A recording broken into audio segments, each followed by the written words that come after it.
How has a business like yours been affected by the last couple of weeks? You know, like anyone else, it's been a really stressful experience. It was not clear over the weekend whether we would be able to make our payroll the following week. It wasn't clear whether the company would succeed, and so it was definitely a stressful experience trying to figure out how to get everything secured and be sure we'd be able to continue to keep all of our employees. You know, we have employees all over the country, and we wanted to make sure they would still have jobs. Employees like nurses, health practitioners. You're a women's health startup. You were founded to focus on menopause, on perimenopause in particular.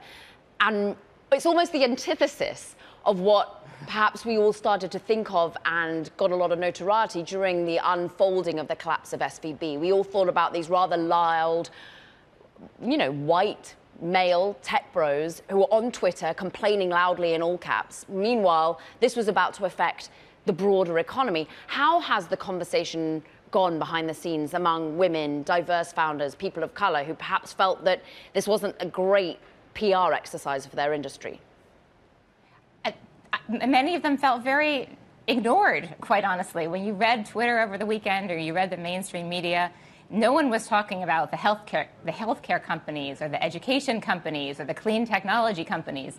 No one was talking about female founders. All the discussion was about this very small group of very verbal, outspoken men on Twitter who were loudly protesting the fact that their companies would be hurt. But the reality is there are so many more people reflected in Silicon Valley. There were also people who run nonprofits whose money was in these banks. There's people who run camps whose money in these banks.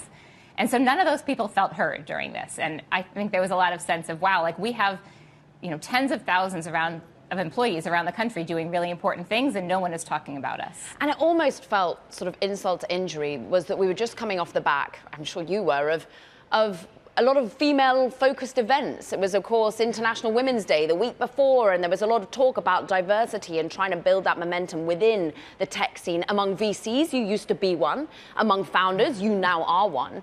And I'm interested as to whether people are now banding together a little bit more to try and amplify voices, rather than just you single-handedly trying to put about op-eds at the moment. I think there's a lot of sense that we need to be part of the story, right? That we need to be part of the narrative, and the women realize that they need to be a much bigger part of the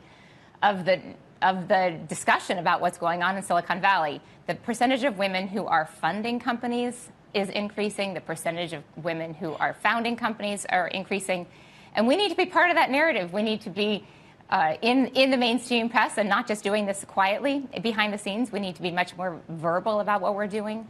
And I think there's certainly a sense of a lot of founders that we need to be expressing much more about the importance of our companies and the importance of our companies to the overall nation, because these companies are making a really big impact in all sorts of areas, including education and healthcare, and we need to make sure those voices are amplified. Are you worried that any of those businesses aren't going to make it at the moment that are solving key issues? I think that the Silicon Valley Bank issues this week are going to make it harder for, at least in the short term, for companies to get funded. And I also think that often when these things happen, there's a retrenching to entrepreneurs that you're most confident in, and also those are often more traditional entrepreneurs. Silicon Valley Bank and First Republic Bank did a great job at supporting non-traditional entrepreneurs and women, and I'm hoping that however those go forward, those new organizations will continue to be really supportive and not just focus on a core group, but on expanding the percentage of entrepreneurs in the country. And actually, I really hope that it gets expanded nationwide and not just in the United States. Well, look, we were just speaking with one of those companies, a fintech that has sort of been lent upon more in this current environment, like Brex. Are these fintechs, or indeed, more mature, are the banks that people have turned to, some of them leaning on some of the most systemically important banks in the country, are they as open to lending to companies like yours? Yes, they are, actually. I mean, I think there's been an acknowledgement that women are a much bigger part of the ecosystem, people of color are a much bigger part of the ecosystem, and they are starting to get access to capital. And that's what's really important, is they have great ideas. In order to make those ideas come to fruition, you need access to capital. And so anything you can do, like those non-traditional funding sources that can enable more people to get the funding to start these companies, then you're able to grow. And that's really the key to starting a company in Silicon Valley or any place else, is getting access to capital to do that.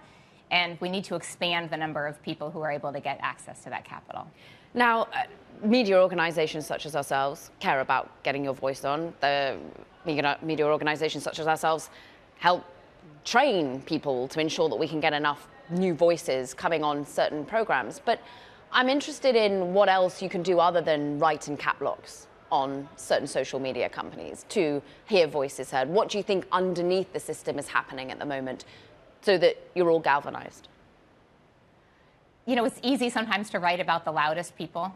And so part of it is encouraging people who maybe are quietly building very large companies to spend more time on the press. I think often when you're building a company, you spend so much time doing that you're actually not enough in the spotlight and talking about these issues to the national audience.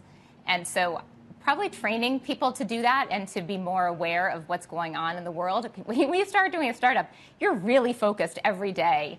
I mean, we are spending time every day trying to make sure that things run, that we do a great job with our care, that we're taking care of all these women. And then you forget to actually look up once in a while and go, oh, you know, I really need to be thinking about the national press as well. And so it's actually important that everyone knows how to do that.